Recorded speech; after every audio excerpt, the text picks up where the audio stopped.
চশমার মধ্যে আপনারা কখনো টুথপেস্ট দিয়ে দেখেছেন? অবশ্যই দেখুন, চমকে যাবেন। শেয়ার করছি চশমা নিয়ে। আমরা যে এই ধরনের চশমাগুলো মহিলারা পরে থাকে, অনেক সময় কী হয়, ধুলো ময়লা লাগে, চশমার কাঁচ নোংরা হয়ে যায়। আর এইভাবে ধুলো ময়লা লাগতে লাগতে দেখা যায় চশমার কাঁচ একেবারে আবছা হয়ে যায়, চেঞ্জ করতে লাগে।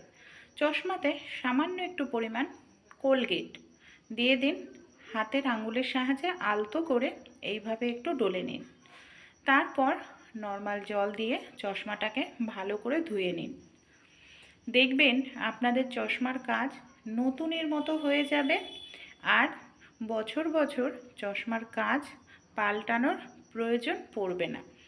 আমি এখানে ধুয়ে নিয়ে একটি নরম কাপড় দিয়ে, পরিষ্কার কাপড় দিয়ে মুছে নিলাম। তালার মধ্যে নারকেল তেল দিলেই কিন্তু আপনারা চমকে যাবেন। এই ধরনের তালাগুলো ব্যবহার করি, অনেক সময় দেখা যায় তালাটা সহজে আটকানো যায় না, খোলা যায় না।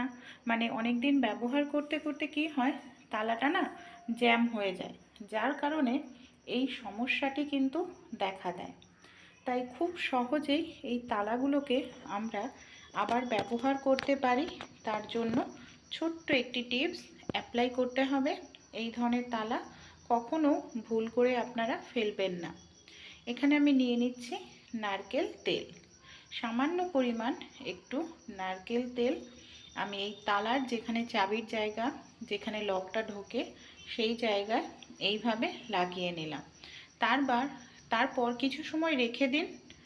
দেখবেন যে ভেতরে জ্যাম হয়ে যায়, একদম তালাটা সহজে খোলা যায় না, মানে আটকানো যায় না। সেই সমস্যা দূর হবে। যদি জ্যাম হয়ে যায় বা জং ধরে যায়, সেই জংটা খুব সহজেই চলে যাবে। সহজ একটি টিপস অ্যাপ্লাই করলে আশা করছি আপনারাই কিন্তু উপকার পাবেন। নতুন তালা কেনার প্রয়োজন পড়বে না। দেখুন কত সহজে এখন তালাটাকে আটকে নিতে পারছি, এমনকি খুলতেও পারছি। চলুন